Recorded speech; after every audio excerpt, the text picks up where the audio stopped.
ಪವಿತ್ರ ತುಂಗಭದ್ರಾ ನದಿ ತೀರದಲ್ಲಿ ಸಂಭ್ರಮದ ವಾತಾವರಣವಿತ್ತು. ಆದರೆ ಕ್ಷಣಾರ್ಧದಲ್ಲಿ ನದಿಯ ಶಾಂತ ನೀರು ಮೃತ್ಯುಕೋಪವಾಗಿ ಬದಲಾಗಿತ್ತು. ಸತ್ಯನಾರಾಯಣ ಪೂಜೆ ಸಂಭ್ರಮದಲ್ಲಿದ್ದ ಕುಟುಂಬದ 5 ನದಿಯಲ್ಲಿ ಈಜಲು ಇಳಿದು ಅಲೆಗಳ ನಡುವೆ ಕಣ್ಮರೆಯಾದ ಆ ಕ್ಷಣಗಳು ಇಡೀ ಮಂತ್ರಾಲಯವನ್ನೇ ಬೆಚ್ಚಿ ಬೀಳಿಸಿತ್ತು.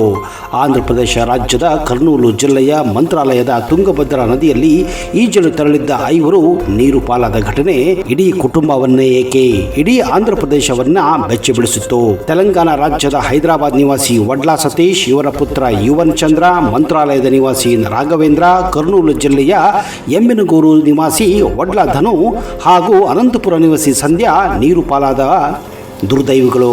ಮಂತ್ರಾಲಯದಲ್ಲಿ ಸಂಬಂಧಿಕರ ಮನೆಯಲ್ಲಿ ಭಾನುವಾರ ಏರ್ಪಡಿಸಿದ್ದ ಸತ್ಯನಾರಾಯಣ ಪೂಜೆಗೆ ಆಗಮಿಸಿದ್ದ ಇವರು ಶನಿವಾರ ಸಂಜೆ ನದಿಯಲ್ಲಿ ಈಜಲು ತೆರಳಿದ್ದರು. ಈ ವೇಳೆ ಬಾಲಕ ಯುವನ್ ಚಂದ್ರ ನೀರಿನಲ್ಲಿ ಮುಳುಗಲು ಆರಂಭಿಸಿದ್ದಾನೆ. ಈತನ ರಕ್ಷಣೆಗಾಗಿ ಉಳಿದ 5 ನದಿಯ ಆಳಕ್ಕಿಳಿದಿದ್ದು 4 ಕೊಚ್ಚಿಕೊಂಡು ಹೋಗಿದ್ದಾರೆ. ಇವರಲ್ಲಿ ಯುವತಿ ಅಪರ್ಣಾ ಅದೋನಿ ಎಂಬುವರು ಪಾರಾಗಿ ದಡವನ್ನ ಸೇರಿ ಸ್ಥಳೀಯರು ಹಾಗೂ ಕುಟುಂಬದವರಿಗೆ ನಡೆದ ಘಟನೆಯನ್ನ ಮಾಹಿತಿ ನೀಡಿದ್ದಾರೆ. ದುರಂತ ವಿಷಯ ತಿಳಿದಂತಹ ಮಂತ್ರಾಲಯ ಠಾಣೆಯ ಪೊಲೀಸರು, ಅಗ್ನಿಶಾಮಕ ದಳದ ಸಿಬ್ಬಂದಿ ಮತ್ತು ಪರಿಣಿತ ಈಜುಗಾರರು ಕಂಟ್ರಿ ಬೋಟ್ಗಳನ್ನು ಬಳಸಿ ಶನಿವಾರ ರಾತ್ರಿ 8:30ರವರೆಗೆ ತೀವ್ರ ಶೋಧ ಕಾರ್ಯಾಚರಣೆ ನಡೆಸಿದ್ದಾರೆ. ಈ ವೇಳೆ ಧನು ಎಂಬ ಯುವಕನ ಮೃತದೇಹ ಸಿಕ್ಕಿದ್ದು ಭಾನುವಾರ ಬೆಳಗ್ಗೆ ಯುವಚಂದ್ರ ಹಾಗೂ ಆತನ ತಂದೆ ವಡ್ಲಾ ಸತೀಶರ ಮೃತದೇಹಗಳು ಕೂಡ ಪತ್ತೆಯಾಗಿದ್ದವು. ಮೃತದೇಹಗಳನ್ನು ಸಮೀಪದ ಸರ್ಕಾರಿ ಆಸ್ಪತ್ರೆಗೆ ಸಾಗಿಸಿ ಮರಣೋತ್ತರ ಪರೀಕ್ಷೆ ನಡೆಸಿ ಕುಟುಂಬಸ್ಥರಿಗೆ ದೇಹವನ್ನು ಹಸ್ತಾಂತರ ಮಾಡಿದ್ದಾರೆ. ಪೊಲೀಸರು ಸ್ಥಳೀಯ ಮೀನುಗಾರರೊಂದಿಗೆ ಉಳಿದ 2 ಶೋಧನಾ ಕಾರ್ಯ ಮುಂದುವರೆದಿತ್ತು. ಸತ್ಯನಾರಾಯಣ ಪೂಜೆ ಹಿನ್ನೆಲೆಯಲ್ಲಿ ಹಬ್ಬದ ವಾತಾವರಣ ಮನೆ ಮಾಡಿದ್ದ ಆ ಮನೆಯಲ್ಲಿ ದುರ್ಘಟನೆಯಿಂದ ಸೂತಕದ ಛಾಯೆ ಆವರಿಸಿತ್ತು. ಸ್ನೇಹಿತರೆ, ಈ ತರದ ಘಟನೆಗಳು ಮಂತ್ರಾಲಯದಲ್ಲಿ ಹೊಸದೇನಲ್ಲ.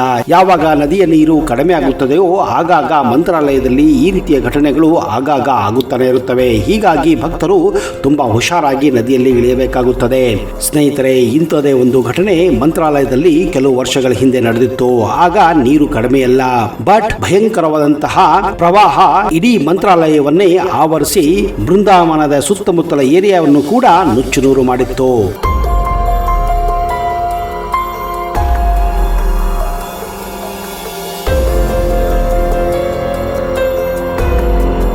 ಪ್ರವಾಹದ ಅಬ್ಬರಕ್ಕೆ ಮಂತ್ರಾಲಯದ ಮಠದಲ್ಲೆಲ್ಲ ಕೆಸರು ರಾಶಿ, ಹಾವು ಚೇಳುಗಳು, ಜಾನುವಾರುಗಳು, ಮನುಷ್ಯರ ಪ್ರಾಣಿಗಳ ಹೆಣ ರಾಶಿಯಾಗಿ ಸೇರಿತ್ತು. ಮಠದ ಗೋಶಾಲೆಯಲ್ಲಿದ್ದ ಸುಮಾರು 65ಕ್ಕೂ ಹೆಚ್ಚು ಜೀವಂತ ಜಲಸಮಾಧಿಯಾಗಿದ್ದವು. ಮಂತ್ರಾಲಯಕ್ಕೆ ರಾಜ್ಯದ ಉತ್ತರ ಭಾಗದಿಂದ ಸಂಪರ್ಕ ಸಂಪೂರ್ಣ ಕಡಿತಗೊಂಡಿತ್ತು.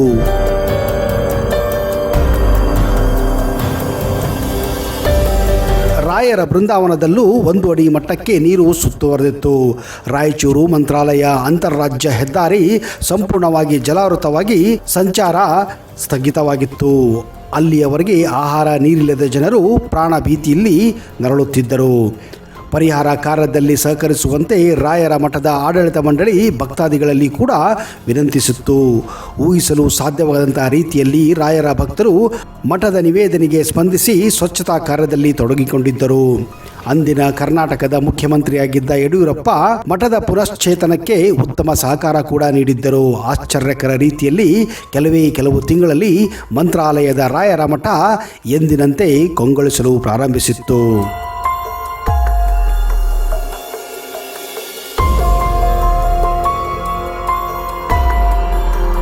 ಆದರೆ ಮಂತ್ರಾಲಯದ ಗ್ರಾಮಸ್ಥರ ಮತ್ತು ಶ್ರೀಮಠಗಳ ಸಿಬ್ಬಂದಿಗಳ ಪ್ರಕಾರ ಮಂತ್ರಾಲಯದ ಶ್ರೀ ರಾಘವೇಂದ್ರ ಸ್ವಾಮಿಗಳ ಬೃಂದಾವನಕ್ಕೆ ಮತ್ತು ಇಡೀ ಊರಿಗೆ ಮುಳುಗುವ ನೀರು ಬಂದಿದ್ದು ಮಂಚಾಲಮ್ಮನ ಶಾಪದಿಂದ. ಮಂಚಾಲಮ್ಮನ ಮನೆಯನ್ನು ಹಾಳಗೆಡುವುದರಿಂದ ಮಂಚಾಲಮ್ಮ ಇಡೀ ಊರನ್ನೇ ಆಹುತಿ ತೆಗೆದುಕೊಂಡಿದ್ದಾಳೆ ಎಂದು ಇಲ್ಲಿನ ಜನರ ಅಭಿಪ್ರಾಯವಾಗಿತ್ತು. 1 ವರ್ಷದ ಹಿಂದೆ ಅಂದರೆ 2008ರಲ್ಲಿ ಜೀರ್ಣೋದ್ಧಾರದ ಹೆಸರಿನಲ್ಲಿ ಮಂಚಾಲಮ್ಮನ ದೇವಾಲಯದ ಗೋಪುರವನ್ನು ಕೆಡವಲಾಗಿತ್ತು. ಅಲ್ಲಿಂದ ದೇವಿಗೆ ಪೂಜೆಯನ್ನು ಕೂಡ ನಿಲ್ಲಿಸಲಾಗಿತ್ತು. ಜೀರ್ಣೋದ್ಧಾರದ ಕೆಲಸವನ್ನು ಬೇಗ ಮುಗಿಸಿ ಪೂಜೆ ಆರಂಭಿಸಿ, ಇಲ್ಲವಾದರೆ ದೇವಿ ಮುನಿಸಿಕೊಳ್ಳುತ್ತಾಳೆ ಎಂದು ಮಠದ ಮುಖ್ಯಸ್ಥರಿಗೆ ಗ್ರಾಮಸ್ಥರು ಹೇಳುತ್ತಾರೆ ಇದ್ದರು. ಆದರೆ ಆ ಸಂದರ್ಭದಲ್ಲಿ ಆ ವಿಷಯವನ್ನು ಗಂಭೀರವಾಗಿ ತೆಗೆದುಕೊಂಡಿರಲಿಲ್ಲ. ಈ ಅನಾಹುತಕ್ಕೆ ಇದೇ ಕಾರಣ ಎಂದು ಅಲ್ಲಿನ ಗ್ರಾಮಸ್ಥರು ಶ್ರೀಮಠವನ್ನು ದೂರುತ್ತಿದ್ದರು. ಮಂಚಾಲಮ್ಮ ಬೇರೆಯಲ್ಲ, ರಾಯರು ಬೇರೆಯಲ್ಲ. ಆ ತಾಯಿ ನಮ್ಮ ಗುರುಗಳಿಗೆ ಆಶ್ರಯ ನೀಡಿದವಳು, ಅವಳ ಬಗ್ಗೆ ಖಂಡಿತ ಅಸಡ್ಡೆ ಇಲ್ಲ ಎಂದು ಶ್ರೀಮಠದ ಸ್ವಾಮಿಗಳು ಕೂಡ ಹೇಳಿದ್ದರು.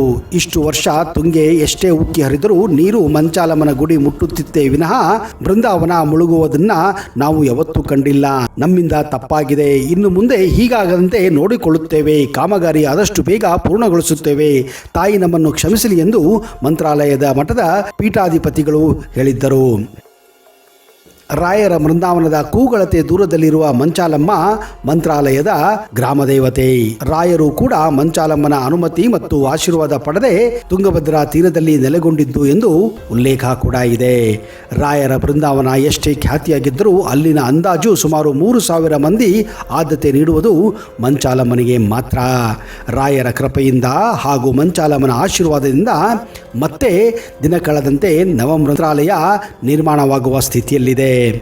ಇದು ಪ್ರವಾಹ ಪೀಡಿತ ಮಂತ್ರಾಲಯವನ್ನು ನವ ಮಂತ್ರಾಲಯವಾಗಿ ಪರಿವರ್ತಿಸಲು ಸಹ ಹರಸಾಹಸ ಪಟ್ಟು ಯಶಸ್ವಿಯಾಗಿರುವ ಮಂತ್ರಾಲಯ ಶ್ರೀ ರಾಘವೇಂದ್ರ ಸ್ವಾಮಿ ಮಠದ ಶ್ರೀಗಳ ಅನುಭವ ನುಡಿಯಾಗಿದೆ.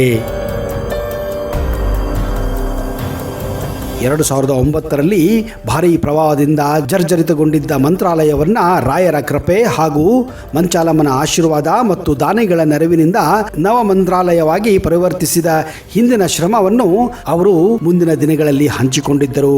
ಮಂತ್ರಾಲಯವನ್ನ ಮೊದಲ ಸ್ಥಿತಿಗೆ ತರುವುದಕ್ಕೆ ಕನಿಷ್ಠ 3ರಿಂದ 5 ವರ್ಷಗಳು ಬೇಕು ಎಂದು ಭಾರತೀಯ ಸೇನಾಪಡೆಯ ಮದ್ರಾಸ್ ಇಂಜಿನಿಯರ್ ಅಭಿಪ್ರಾಯ ಕೂಡ ಪಟ್ಟಿದ್ದರು.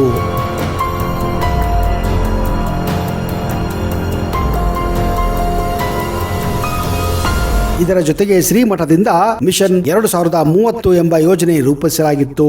ಒಂದೆಡೆ ಮಠದ ಭಕ್ತರು, ಸುತ್ತಲಿನ ಹಳ್ಳಿಯ ಜನರು, RSS ಈ ನವ ಮಂತ್ರಾಲಯವನ್ನ ಕಟ್ಟಿದ್ದಾರೆ.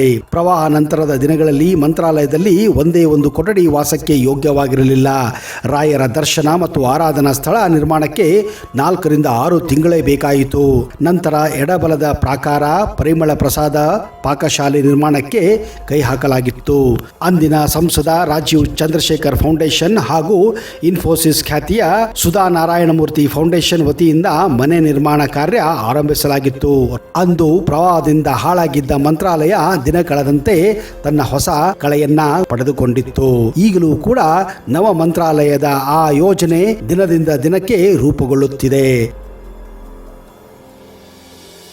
ಆ ರಾಯರ ಆಶೀರ್ವಾದ, ಆ ಮಂಚಾಲಮ್ಮನ ಆಶೀರ್ವಾದ ಸದಾ ಮಂತ್ರಾಲಯದ ಮೇಲೆ ಇರಲಿ ಎಂದು ನಾವು ಕೂಡ ಹಾರೈಸುತ್ತೇವೆ. ಸ್ನೇಹಿತರೆ, ಮಂತ್ರಾಲಯ ಈಗ ನೀವು ಯಾವುದೇ ಸಮಯದಲ್ಲೂ ಮಂತ್ರಾಲಯಕ್ಕೆ ಭೇಟಿ ಕೊಡಬಹುದು. ಯಾವುದೇ ಭಯ ಪಡುವ ಅವಶ್ಯಕತೆನೇ ಇಲ್ಲ.